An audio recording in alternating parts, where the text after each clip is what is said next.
What happens when talks of peace turn into mere propaganda? When the West turns a blind eye and leaves Ukraine with nothing but empty promises? In this episode of In Crisis Mode, you'll hear voices from Ukraine: a journalist, a diplomat, former Ukrainian ambassador Andriy Melnik, a soldier, and a medic. It's about weapons, disappointment, and the struggle to keep going. For many people, like the daily statements from the Trump administration are just meme in Twitter or Facebook. But for us, it's life, it's our lives, and the lives of Ukrainians.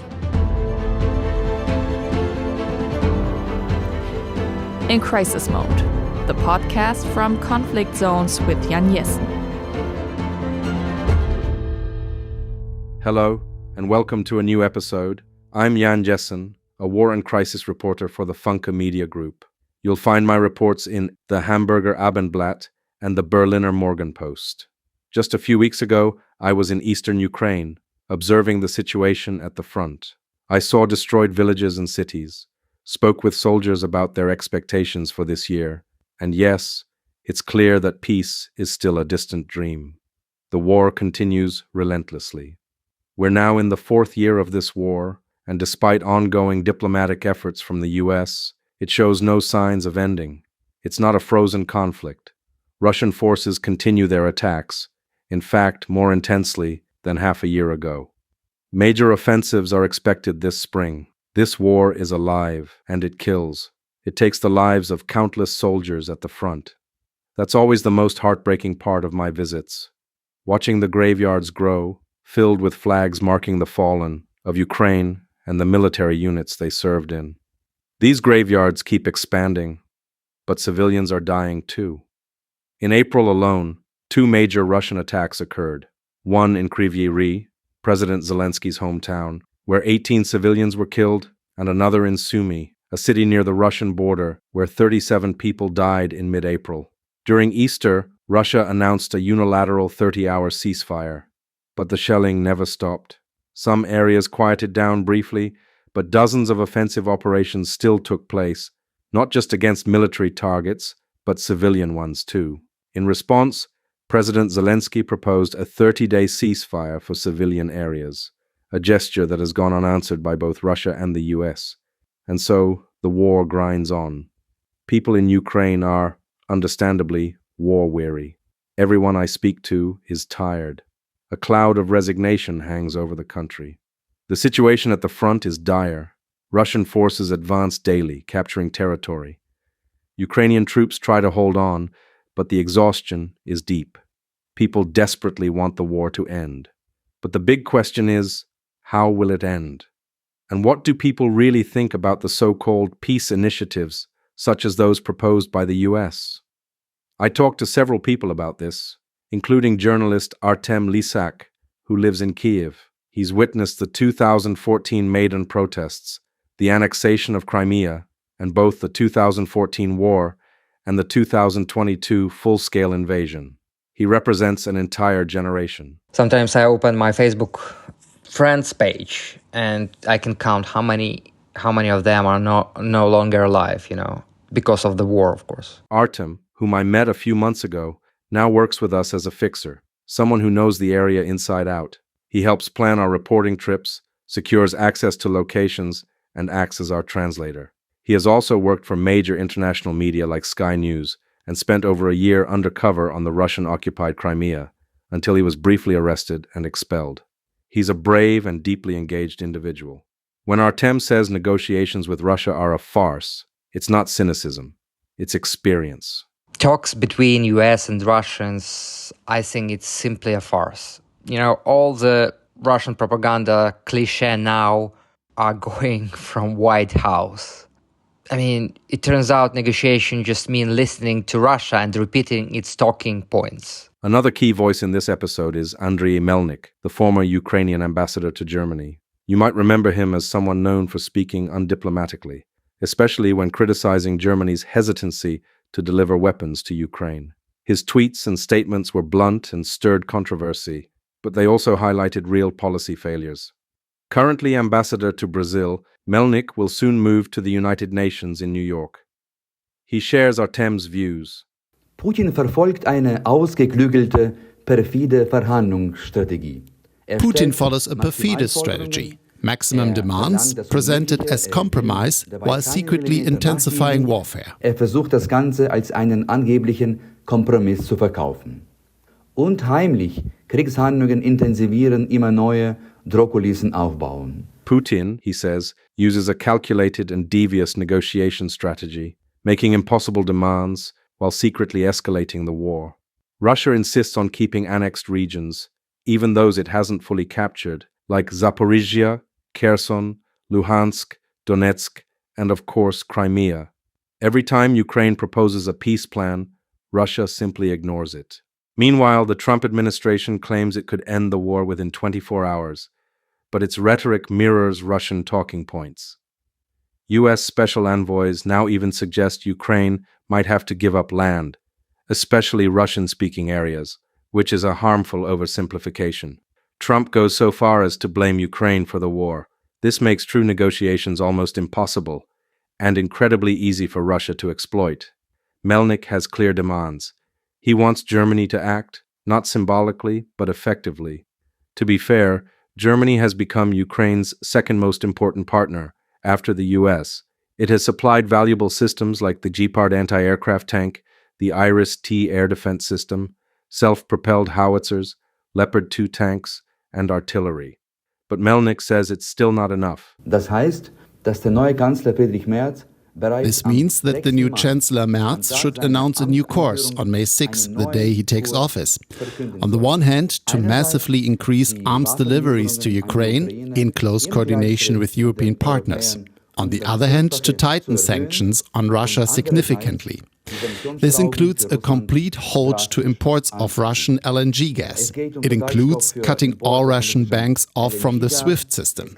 It also includes a total ban on Russian government bonds on EU stock exchanges and much more. If Chancellor Merz takes these bold steps, believe me, he will automatically be invited to the negotiation table, because he will be holding incredibly strong leverage that can help stop the war. Relations with Germany have improved, but the core issue remains. Everything took too long. We debated for months whether to send the PZH 2000 howitzer or Leopard 2 tanks. The fear was always the same, that Germany would be seen as a party to the war, that if we sent heavy weapons, Putin would consider it a red line. There were worries that Germany itself might be targeted. But those fears proved unfounded. A key example is the Taurus missile system, a long-range cruise missile similar to France's Scalp or Britain's Storm Shadow. Ukraine desperately needs these weapons to strike behind Russian lines, to cut off supply routes and weaken frontline forces. But once again, the argument against delivery is the same. We could become a party to the war. I believe that argument is nonsense. And I believe Germany could have done much more, and it would have been truly helpful if Germany, along with other Western partners, had supported Ukraine from the beginning with what it asked for, what it needed, and what would have helped militarily to stabilize the front. This also applies to sanctions. The fact that people in Germany are now once again considering the possible reactivation of Nord Stream 2 certainly doesn't help Ukraine's negotiating position. One person who's experiencing the full brutality of this war is Mitya. He's a soldier stationed in the Donbass, near Kostiantynivka. I've mentioned Mitya in the podcast a few times before. He used to work as a fixer for us until he was drafted last year. Now he's with the 28th Brigade, stationed at one of the hot zones along the front. I talk to him regularly about how he's doing and what his thoughts are. I recently spoke to him again, and he shared his views on the current situation. His words are powerful and moving. Behind every statistic, there's a family, a story.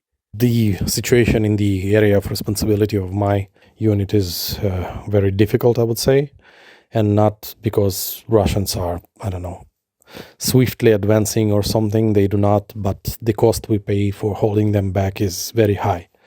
And it's not only the raw numbers of casualties or something, but the damage they are inflicting by killing every soldier, because behind every fallen soldier there are families.